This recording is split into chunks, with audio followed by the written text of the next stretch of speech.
บ่เห็นบ่ได้กินเลยสินะป้าน้องสิเห็นเป็นเดือนติดขนเนาะเบิ่งเลยแล้วแม่ก็อะไรนะจิบคอเด้ออันนี้เด้ออันนี้เราเป็นแม่มันนะสบายดียินดีต้อนรับเข้าสู่ซ่องของน้องตุ๊กตาแล้วตอนนี้อยู่ที่เฮือนกำลังเตรียมเตาไฟกำลังเตรียมเตียงแล้วก็เตรียมต้อนรับมีนาเนาะเพิ่นมาจากเวียงจันทร์เพราะว่าไปเกิดไปคลอดลูกอยู่เวียงจันทร์ไปเกิดลูกอยู่เวียงจันทร์อันนี้คือพิธีการเตรียมเขาเอิ้นว่าการนั่งกรรมของสปปลาวถ้าแบบถ้าเฮาผ่าคลอดนะบ่จะเป็นต้องนั่งแต่ถ้าสมมุติเฮาคลอดตามคลอดแบบธรรมชาตินะโดยที่บ่ได้ผ่านะให้นั่งแบบนี้อันนี้คือประเพณีของแบบชนเผ่าคนลาวลุ่มแต่ว่าแต่ละชนเผ่านะจะพิธีก็บ่คือกันแต่นี่คือชนเผ่าลาวลุ่มก็สิประมาณนี้ตอนนี้เพิ่นเดินทางมาตั้งแต่ตอน 11 โมงมื้อนี้อากาศร้อนบ่สามารถเปิดพัดลมได้บ่สามารถเปิดแอร์ได้บ่มีไฟฟ้าให้ใช้เพราะว่าไฟดับหมดเมืองเลยจ้าอันมื้อนี้น่ะไฟดับหมดเมืองเลยอากาศร้อนบะล่ำบะเหลือขนาดเด้อทุกคนเด้ออันนี้เดี๋ยวเฮาก็ต้องมันเฮาเดี๋ยวเฮาเอาซาดมาปูเนาะเอาผ้าอย่างมาปูแล้วเฮาก็ต้องนอนข้างๆเฝ้ามีนาเฝ้าหลานแม่นี่เขาวินอนนี่ดีใจเลยเจ้านั่นน่ะแล้วนั้นล่ะคล้ายๆเฮาอีกได้มือตีนยาวมือตีนยาวเป็นเด็กน้อยที่แบบตัวยาวตัวใหญ่ค่ะเกิดคลอดออกมาต้องว่า3 โล 7พุ่นนะผู้บอกเยอะอันนี้คือการเตรียมอันนี้ลูกกบอันนี้ลูกกกอันนี้ลูกสายกกมีนาถ่ายก็ถ่ายเป็นตูนี่แหละเกิดมาก็เห็นเขาถ่ายนั่นแหละแต่ว่าอยู่บ้านเฮานี่สิมีการลินไพทุกคนบ่ต้องแปลกใจว่าเอ้าเป็นอย่างคือต้องลินไพเป็นเรื่องปกติอยู่บ้านเฮาเลยแต่ถ้าสมมติว่า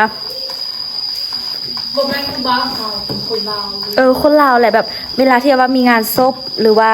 งานเฮือนกรรมเฮือนดีก็คือเฮือนศพเฮือนแบบอย่างแต่ว่าเฮือนกรรมก็คือเฮือนคนที่เกิดลูกเขาจะเอิ้นเฮือนกรรมดูกิ๊กปูซาซอยปลาดูอะไรสิมีการลินไพเป็นเรื่องปกติบ่ได้ผิดกฎหมายเนาะกลับไปเลยเอาแห้งมาก่อนเอาแห่กับน้ำมากระทันนะต้องมีแห่มีน้ำมากระทันมาไว้เธอใส่ประตูทางเข้าทุกประตูเพราะว่ากันแบบพวกสิ่งลี้ลับสิ่งที่แบบเขาเบิ่งบ่เห็นนะกันบ่ให้มาตุกไปกึ่งเห็ดล่ะบ่สิยิกคอเดินไปถึงนมตัวปิดเลยเฮ้น้อยนี่อยู่ไปข้อแห้แบบกบเนาะนางอันนี้ฮอนก็โซนี้ฮอนแห้บอกก็อากาศฮอนดีเฮาฟูซาจิคือบ่แห้ใหญ่มากอยู่สิเด้อเฮาเอาปัวเสื้อแห้นอนอยู่นี่จักอยู่สิเด้อล่ะที่นอนน้ำลายไหลให้เบิ่งสินอนนำเด้อมีปลาก็ยังไปหมดจะเฮ็ดได้แบบคนไล่ๆมานอนนำกันนะชื่อว่าเฮาก็ย้อนยุคอยู่หั่นเด้นางลินไทยก็เมาเอาแห้ได้เป็นแล้วคือว่าเท่าเถอะวะF4ว่าตุ๊กตาคือเท่าแล้วตุ๊กตาคือเป็นคนอยู่บ้านเฮาเขาเจ้าแต่งงานไหวเลยทุกคนพูดจะอ่านวัยรุ่นอยู่บ้านเฮาคนลาวนี่เขาจะแต่งงานไหวเนาะทางชนบทบ้านเฮาเนาะแบบเขาเจ้าคันอายุ18 ปีขึ้นไปละเขาเจ้าเริ่มเอาผัวเอาเมียหลายบ่เฮา18 35ก็เอา15คนชนเผ่ามงนี่แฮง12 13นี่ก็เห็นเอาหลายก็หมู่เฮาตั้งแต่ตอนม.3มันเอาผัวว่าไหวเถอะกิ๊กเสือบอกมือเลยลูกมันซับเกิร์พี่ลึกเนาะว่าแบบขยันเอาลูกอีกแล้วเอาลูกว้าลายอันแบบบางคนแต่งงานไปป้าอันเดี๋ยวว่าเอาขยันเอาลูกขนาดบัดเฮาแล้วอันเลี้ยงล้านเลี้ยงน้องอย่างสิตายเลยพระเจ้าเลี้ยงลูกเจ้าเอาลูกขึ้นให้อีกได้แม่เขาจะเป้ลูกขึ้นให้ถึงหูน่ะคิดในใจป้าเขาเป็นเฮานี่เฮายังแบบเขายังบ่ป่านนั้นเด้แล้วคนมงเขาทำต้นอย่างไรคนมงน่ะมีเฮ็ดให้เฮ็ดนามีส่วนอย่างหลายโอ้มองเขานอนนี่นี่เมื่อแรกมันนอนเลยมีคำพูดเนาะโอ้เดี๋ยวนอนบ่ต้องนอนลูกมันแม่อันเส้นกันเส้นแล้วค่ะป้าตักเส้นแล้วกันอยู่ซอดแจงกันอยู่ตั้งแต่เส้นแล้วค่ะตายสิเว้าเด้ออันอีกิ๊กมานี่มันบ่ได้นอนยังหูบอกเขาจะตื่นเช้าอยู่นี่น่ะตื่นเช้าปกติอยู่เหื่อมตื่นสวยกว่าอยู่นี่อีกป้าไปเก็บเมื่อวานวันมื้อเช้านี่พอดี8 โมงเกือบครึ่งให้เขามาสุกกี่ว่าป้ามันกี่ลูกจะโผล่7 โมงครึ่ง8 โมงยังตื่นเช้าเดี๋ยวบ่ได้ไปโรงเรียนหรอกให้ทำบุกินเขากินข้าวทุกวันแม่ วันนี้พ่อไม่ได้คิดอย่างพ่อไม่ได้คิดลูกคิดตื่นช่วยเดี๋ยว7 โมงซะแล้วแต่ตื่นไปโรงเรียน แม่เขาว่า7 โมง 6 โมงเนาะ 6 โมงครึ่งคันอาทิตย์แรกตั้งโมงปลุก5 โมงครึ่งตี 5 ครึ่งตี 5 ครึ่งตลอดคันว่าอีเมลให้ลูกดึงเขาคำว่าลูกเองแล้ว6 โมง 6 โมงครึ่ง 6 โมงสิ เรียนนั้นสัก5 โลนึงมันก็อย่างนี้พิมพ์มาดิ แม่ปูซาดีกว่าแม่ บอกผมต้องซื้อน่ะมันกินทรมานนะแค่กู ลูกปลากับว่าคงจริง แม่ลึกจิก หัวลอย หัวพวกกับหัวกระเทียมในน้อย เขาเลือกเจอก็เวลาอีเมจี้แล้วเพิ่งเขาเขียนเขาบอกมุดมิดก่อมุดมัด แม่เด้เอาหัวกระเทียมในน้อยขนาด แล้วเขาต้องค่อยๆแกะเลยอีเมลบอกว่าสิเอาเดี๋ยวปันนั้นเป้าคือมาซิมีนี่เขาก็เทียบโบมี แล้วมันกับไม้แล้ว จนว่าได้อาใส่เบิดเปลือกเลยอีเมลซื้อพักให้ใส่เบิดเปลือกเลย ไส้คั่วไส้ทอดกันบัวนั่นกับไส้หมดเปลือก อันนี้ใส่สุพักอันนี้เอาไปจี้นะ ก็ซ้ำอันยังยิบกล้ามแล้วก็ยิบแล้วก็แล้ว ยากนะสปีหัวกระเทียมมันใหญ่กะมันบ่ตั้งอะปานนั้นดอกสิว่าหอมบ่ ไม่ใช่ละกระไดหรอเอาผ้าคลุมไปปูข้างหลังนั้นเดี๋ยวปูต่ออีกสัตว์ กูก็อีกอันนึง ปูต้อเลยเนาะเด็กน้อยคนมาเขาต้องนั่งพื้นทำไม ปูต่อร้านเฮากดตู้ไปทางนอกเนาะ เลือดปลูกนี่ เอาตัวนี้ออกนอกเอาตัวนั้นเข้าหนึ่งแล้วปูอันนั้นเนาะปูอันนี้เดี๋ยวเนาะชื่ออีก ปาก แล้วพ่อซื้อยังมาซาดพี่นามานอนนี่วะ สัตว์ชื่อนั่นจะซื้อ อ๋อ เอาไปซื้ออันนี้ เป็นเด็กคือบ่เอาผ้าปูบนนอนเลย ปากนี่เอามาไว้ก้นยางอ่ะปาก คือแบบคิดในใจเจ็บร่างบ่เนาะเป็นเดือนมีนาก็บ่มากก็หน่อยแต่ว่า15มื้อครึ่งเดือนตาครึ่งเดือนพอดีกับไทยเลยสะอ่อน บ่กับบ่ฮอดดอก12 มื้อนี้17มื้อนี้17แล้วจ้านับจะคืน17ไปเลย แรกกันเราปีนเอาคุณเลยเนาะคืนโม่ลูก สิพากันนางจากมือ กับบรินางอยู่แล้วเนาะนางเฮามาเนาะกับนางเอากระเบิ้งเอ้ยลูกสิเมื่อมื้อเดียวเฮากับบริหารเสื้อเฮากับออกกรรมแล้วก็เอาละเพื่อนมื้อนี้กับมื้อแรกนี่ก็3 คืนแล้วนี่แล้วก็ อ๋อนับจะเกิดเลยวะอ๋อ กับพอดี15 คืนกับพอดีแล้ว พอดีสิ้นเดือนบ่ฮอด30ออกซะ อีกมันมากันนี่ 30แล้วออกโลดเฮ็ดควันฮับเอน้อยจบ อันนั้นไอ้ตุ้งน่ะมึงมีตุ้งมาโอ้ยตะนู่นโอ้ ได้ถ้าชอบกล้องนี้ ก็อันนี้เนาะอันปะอันนี้จ้องไว้สิเนาะจำเนาะ ข่อยเป็นคนเล่าแท้ ลูกว่าแม่นเรากลางลูกเป็นขมุ เราสู้กับเบาเขาจะบอกว่าเราสู้กับไทย ขมง มงแมวเขาจะกับบอกว่ามันเป็นคำเกียด ตะกี้อันนี้ก็เล่าสู่ฟังเนาะขันสมัยตะกี้สมัยพอตูไม่ตูนี่ขันว่าเว้าคำว่าแมวนี่เขาจักฆ่าเฮาทิ่มมุงก่อนปืนเขาลัดยิงรถก็ไปว่าเข้าแมวนี่แต่นี่หมู่คู่เฮายอกกันได้นี่ เอานี่ต้มน้ำต้มก่อนว่ะ ค้างขึ้นแล้วแหละ ทำเอาน้ำต้มกลิ่นน่ะ เอาอันเถอะเอาอัน อันนี้อ้ออันนี้ ตัวไข่พุทธมี ไม่ตู้ท อัน ำไม่ตู้ทำไม่ตู้ทิน แม่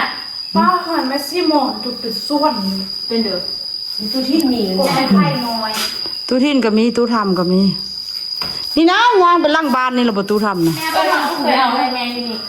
แม่ก็ทำห้องหอเนาะปูเอาห้องนอนหอเนาะเอาแต่คนเดียวห้องหอมาปูขึ้นบนเรือกันแล้วห้องนอนจะไปตาย คือที่อันส้นไฟตอนเดิกขนาดแล้วนะบ้านเขานอนก็ไว้บ้าน ส้นไฟคนชิ้นตื้นแล้วส้นไฟเลยพี่นายเองส้นไฟในบ้านแม่เอาปูเลยก็แม่ บ่ได้ตั้งข่าวอ่ะ ยกมาแล้ว ให้เนาะเห็นอีเมเฮ็ดไข่อ่ะเด้อเอาเม็ดเทียมมาเฮ็ดให้บ่แม่นวะแม่นวะ เสียพิษไฟอะ เสีย นะ พิษไฟต้องเฮ็ดว่าให้เสียพิษไฟเดียวอันจ้าอุ้ยเนาะ เฮ็ดบัตรออกอ่ะบ่เฮ็ดบัตรเข้าได้เฮ็ดบริเฮ็ดนะบัตรเข้าเห็นแต่เฮ็ดบัตรออก ก็ต่อมาอันมามัดโครงจ้ะ ทั้งให้ประตูจันดำก็ตายละ ปูเคยเห็นกระต่ายแล้วแบบนี้ เอาไม่ตู้เคียมหรือไม่ตู้ลมพู้นแหล้ว ตู้เคียมเนาะมัดโครง เขี้ยมซะ ตู้ผู้ชายนั้นบ่เอาจักคนดอก บ่เป็นตาสตอง เอาให้หามัดไข่คนที่เอาคือตัวเด้อ แม่เอาห้องนอนมาปูเนาะ โอ้ยฟ้าปู่เดี๋ยวสินอนก็ยังปู่บ่ เอาผ้าห่มมาปูก่อน มาผมอยู่กับเหลือมาปู ตีนเขาก็เหยียบหมดละ ใช่แม่นเพิ่นหา พักเลยเนาะมันปู อันนี้ก็ปู่ แม่ ปูอันนี้สิได้เนาะ อันจะเป็นเพิ่นหาเพิ่นสิโบราณ ร้านพวกนี้นี่แม่นร้านยุคเงินเลยได้เหรอ ร้านอันนี้ร้านผู้เล่นเนาะคือเขาก็ว่าร้านผู้เล่นคืออีเดนเนาะออโต้ก็เป็นยังเป็นร้านคือกัน โบแมนคนละพ่อคนละแม่อันนั้นนะการล้านแต่ว่ามันโบแมนลูกของแม่ตัวเดี ร้านบุคคล อันนั้นไอพี่น้องไอน้องซื้ออันนี้ล้านคนแรกของแม่โตคันเบ้าคือออโต้แล้วเป็นล้านคนแรกล้านคนทีเท่าเดิมของไม่ตู้ซีคันสิไปรวมญาติแนวนั้นนะคันเฉพาะแม่จันกับออโต้ก็เป็นคนแรกของแม่จัน ร้านเนาะอันนี้ก็ร้านแรกอีแม่ร้านแรกเขาอย่าง2 ปีกับบักบิ๊กอีก3 ปี สุดหมื่น ลูกไอ้พี่ก็มานี่แง่นี่ต้องมาพร้อม พอมันบูมึน พอหูขวมเนาะเบาว่าเศร้าแล้วก็ยุดจึกใช่ปะ ถ้าเป็นตาผู้ขวบคือกันก็ส่งคนเขาน่ะคล้ายๆที่ใส่คล้ายๆกันแหละ ไอ้บิ๊กว่าขันเรื่องหูขวมมันเข้าหูขวมแต่ไอ้บิ๊กอันเรื่องความเป็นนั่นนะ ก็โหดเฮงได้ไอ้บิ๊กก็ได้ กูเจ็บกูเป็นอยู่ไม่เอาแล้วปูต้องมีปูปะ หม้อพี่จนบ่มีผู้สิเป้าได้ ต้องปูเพราะว่าแบบเวลาแขกคนมาเขาจะแบบมาเบิ่ง พวกผู้เฒ่าเพิ่น ค เพิ่น น ก็ เรา ขึ้น เขาจะเป็นแบบนี้ก็แบบคันรักเงินรักนึงเกินลูกคือน่ะไทยบ้านไทยเมืองกับสิแห่กันมาเบิ่งมาเยี่ยมมาเบิ่ง มาจนหมดบานแหละ มาหมดบ้านอีนี่ก็ เปลี่ยนกันมาอย่าง แล้ว นั้น การสิมีการนั่งกรรมประมาณ15 มือโบหรือว่าแล้วแต่บางคนนั่งเป็นเดือนบางคนนั่งครึ่งเดือน12 11อย่างก็ว่าไปแล้วแต่แล้วก็ส่วนใหญ่คนที่นั่งคือคนที่เกินลูกธรรมชาติเนาะแต่คันผ้าป้านี่ล่ะบ่ได้นั่ง ก็นั่งเพิ่นก็นั่งเตียงนี่แหละแต่บ่เอาไฟใส่ซื่อ ไฟแซ่แล้วเขา ๆกินน้ำร้อนกินน้ำอุ่นคือกัน เป็นอะไรเนาะคันทำมีลูกก็สิเป็นอันนี้บ่อยู่ไทยเขาบ่มีเด้อแต่ว่าบ้านนอกเขามี คนมองเขาก็บ่ได้นั่งไฟเหรอ คนส่วนเท่าโมงเขาจะก็บ่ได้ทำแบบนี้ เขาก็นั่งตั้งไหว้หั่นน่ะ เขานั่งอยู่หัน นั่งก็นั่งอยู่ไฟ แต่ว่าบ่ได้มีเตียงแบบนี้ คนมอง ต่างกันพิธีต่างกัน แต่ไว้นั่นทรมานแน่ บ่มีอันอิงบ่มีอันนอนในนั้นทรมานก็เฮานี่ยังสุทางอิงสุทางนอน นอนตีลังการุ่น อันนั้นนางตั้งโคร จานเนาะคนเฮาแบบเคิดเกินรู้เอาแน่แบบนี้ถ้าซ่อมแม่บ่เฮ็ดจ้ะถ้าปู่เด้อเวลาเขาจะลินไพ่เขาจะมาลินไพ่อยู่เด้อนั่งลินหรือว่านั่งลินอยู่ตัว สลายสิโตะพุ่นล่ะเพราะว่า นั่งพื้น ปูก็ไปนั่งไปนอนเนี่ย ปู่จะพูดอย่างนี้คนเดียวนี่แหละปู่บ่นอนยันกันแหน่มองนอนกับมองว่า สั่งอยู่เฟซว่ะ เดี๋ยวคักเนาะ ก็แหละคัก แต่ ตะ ปู ปู อะไรที่ประจำติดโอเค มัดเข้ามัดแค่นเนาะ อืม คักก็ได้นะ ว่าบุรีกับซาดเลยละคนนี้ อืม ซื้อซาดอะไรนี่จะมาขันเข้ามานั่งมาที่จะ เรามองกันลงที่รายการอะไรเรา เด็กน้อยให้เลยหันน่ะ ก็กระเสื่อมบุญ มีพดหูเนาะก็เฮาเข้าไปนั่งพุ่นแหละ ตัวก่อน พ่อแล้วที่บ่นาง พออย่าง อันนี้เตรียมหากยาต้มน้ำทามีนา ตอนนี้ก็สิไปตลาดเพราะว่าเดี๋ยวสิไปซื้อซาดอีก2 อัน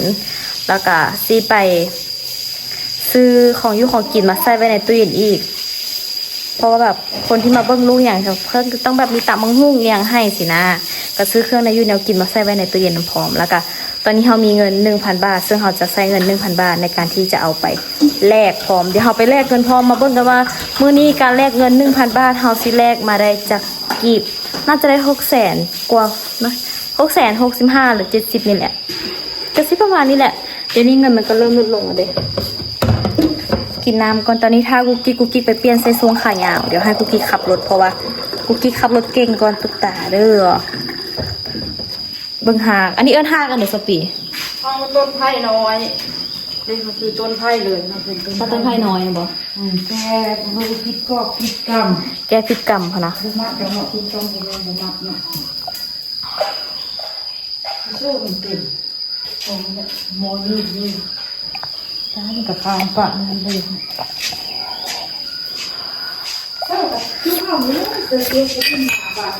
แอปเปิลมีมุก675,000 ลูกคันนี้แอปเปิล เดี๋ยวเรามาซื้อของในตลาดก่อนซื้อของอยู่ของกิน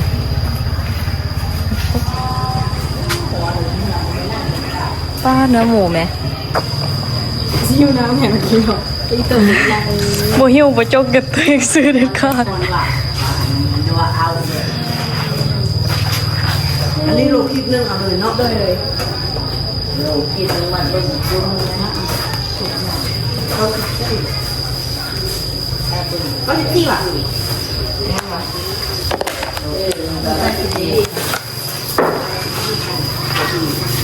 เป็นเรื่องแสงสีเอาให้เอาวางหมดใครได้พออยู่นี่นะจะรักหมดมือหรอ มาจากหมงเพิ่นเอาลงเฟซบ่ บนแป้งไฟตั้งแต่มือแป้ง ไฟดิดับไฟใน8 โมงเช้าเลยเนาะ แป้ง ไฟ2 โมงต้องโมงดับแต่ว่า5 โมง ทำแรงตอนนี้10 โมงละ มื้อนี้ 3 โมงขายเลย ประมาณ 2 โมงกดเอาเด้อ บ้านเฮาแฮง เป็น บ้านเฮาทั้งเน็ตทั้งไฟหายไปเลย ซื้อไพ่พร้อมอ่ะบ่ได้ซื้อไพ่เมื่อพร้อมอ่ะโอ้โทรท่ามกับบ่ได้ได้เนาะเออ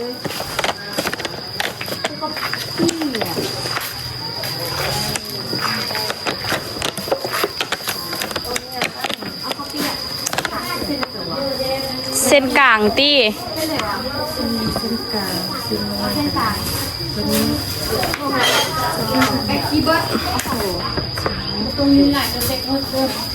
สร้างไงเด้อมีปลาหมึกปลาหมึกก็มีว่ะ นี่มีแต่อันนี้เป็นนวล ว่ะตรงมี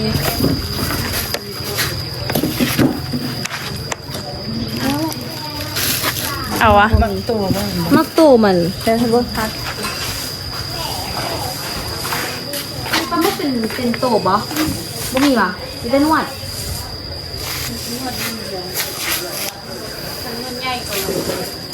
เบิ่งกันไหม ตัวใหญ่ขึ้นเลย สำนี่ตี อ๋อโอเคแล้วโลเท่าไหร่เกาะเอาครึ่งโล ตุกจืดเลยเสียบัวได้บ่ ยางยี่เสาตัวเดียว ได้ตุกตา นี่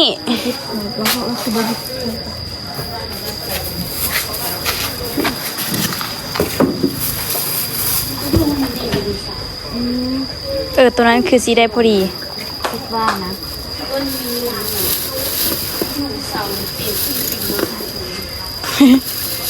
เป็นแม่ค้าบ่ได้ต้องเฮาเบิ่งจากสภาพของเพิ่นลองพูดได้เฮาเพิ่งรู้มัน 3 โมงไฟสิมาคุมมาแบบนี้ อันเพิ่นนำเอาก็เจ้ากระแจงการลงเฟซวะ 8 โมงค่ะ3 โมงเองแล้วก็3 โมงไปเลยอยู่บ่มา 5 โมงปกติ เขาจะดับจากมือก็จะดับแต่มือเดียวอ่ะ เอาผู้สาวน้อยยังมีปานไทเกอร์เลย เขาบอกอะไรเพื่อนเนี่ยตุกอยู่นี่ เท่าไหร่50เนาะ ขอบใจ ตุกแจ้เพื่อนละ จะให้ออกทานบ่อยากให้ออกตีนไปทำบ่ฮู้เนี่ยเดี๋ยวจะว่า เดี๋ยวนี้ โอ้กับตื่นได้บอกว่าพี่นางเคยมาซื้อลูกซีนนี่บ่ลูกซีนเราซื้อในเดี๋ยววะ จะซื้อปีนี้รุ่นเซฟกับไม่ปีนี้ตัวนี้ตัวเป็ดแป้งกับตัวนั้นแบบนี้แต่ตรงข้าวเปียกในแบบนี้ไม่เซฟแบบนี้เซฟก่อน อันนี้เท่าไหร่ ตรงนี้3,000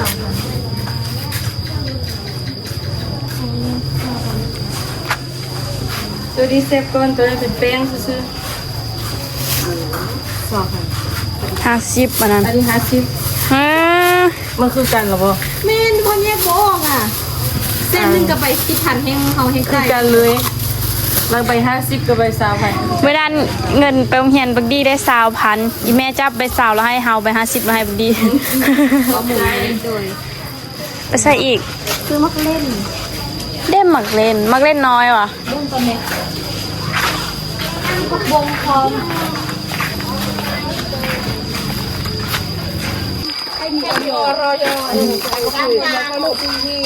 เรียนอีน้อยแจ่มจ้า ใครแพ้เขาเด้อ พอบัตรแม่ก็มีโอโยนเขาเดือดก่อนยังไง50กับ60อันนี้ 50ซะเอาแต่50เลย อันนี้50 เอาแต่50 เอาหมดกระเป๋า เอา2อันเหรอ อันนี้เนี่ย2แตะเอาทางแตะเลยบ่ ได้ อันนี้แม่นอัน แตะเลยเฮา เอาละสิเอาเงินมาค่าบักนาวต่างหาก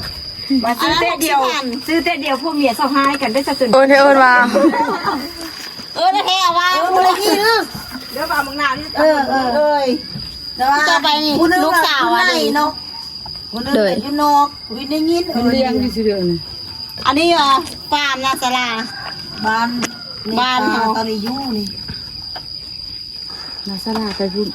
ทารัก19เวียงลังเวียง มาแล้วตื่นเต้นนะค่ะอิ๊ว เอาไปล่างรถเขาอ่ะอ้าวเขาผิดล่างสิ เขาผิดร่างสิโอ้ เราสิถอยรถเขารถไปเอามันก็บ่ฮู้เนาะมันก็บ่เฮ็ดฟังหันขาจนเมื่อยขาเลยตอน11มื้อขอบคุณเอาใครคิดเต็มเลยโอ้ดีขโมยด้านนี้ขโมยด้านนี้เอาแม่มันเอาอีกขโมย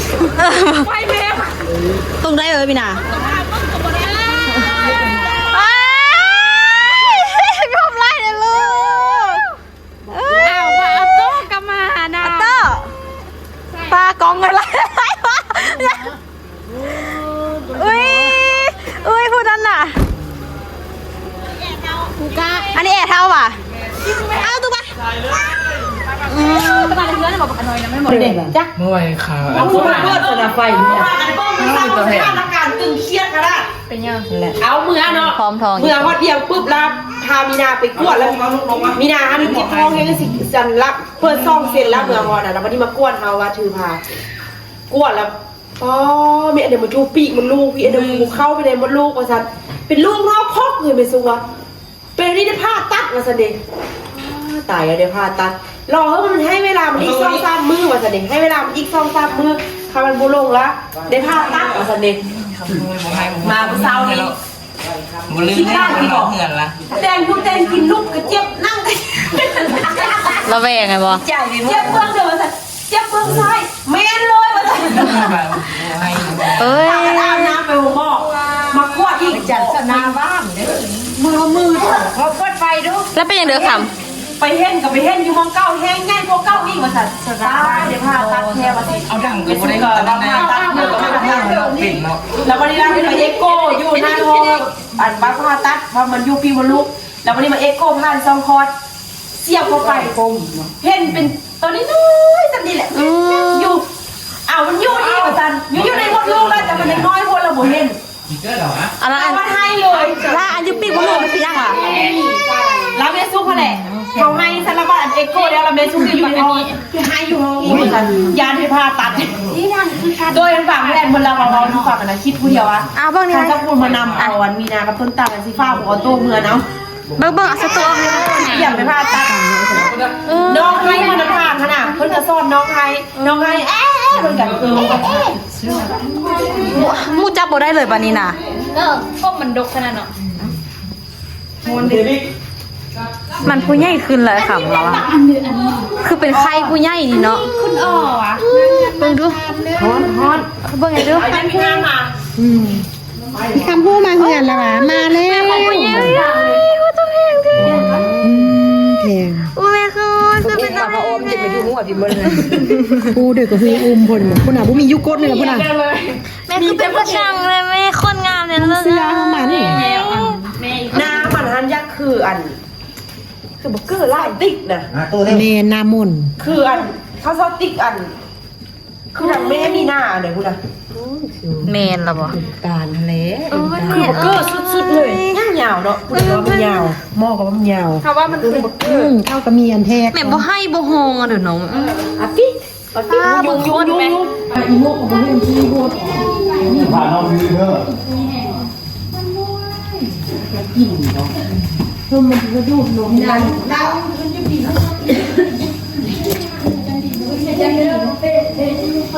คุกกี้ออกที่ก็แอบเข้ามาเพื่อนเลยสิ บ่ได้เอาอันนั้นแบบบ่ได้เอาแข็งมา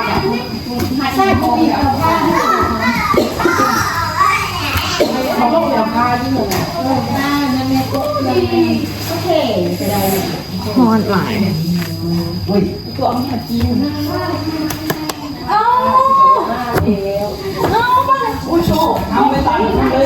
น้องลงได้คิดน้องลงเองได้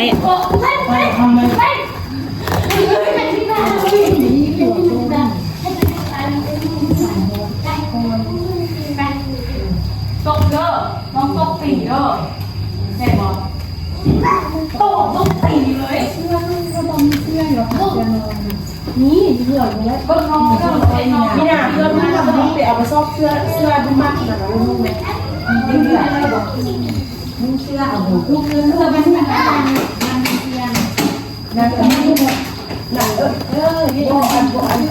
ไปจำห่าวจะดีเลยใหญ่ไปนั่งโคตรได้ ใช่แล้วค่ะกระทอนแบบคาร์บูดอนของเห็นนะ นี่ไทยแล้วกันว่านี่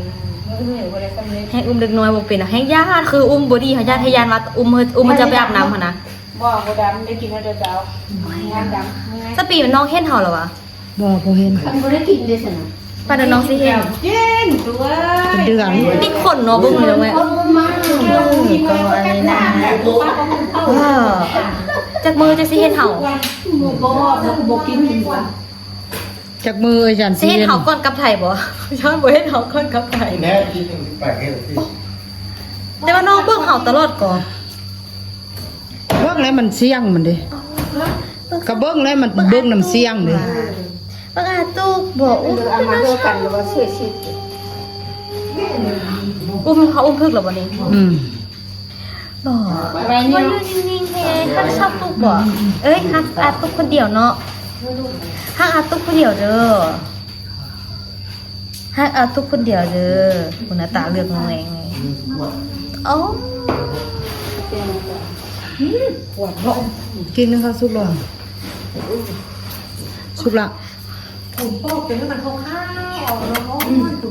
ได้ยินเสียงเหรอ ไม่ น้ รู้ไม่ยืนกับแพ้อุ้ย ำเสียงฮักบ่ เกม แดงๆมันต้องเอา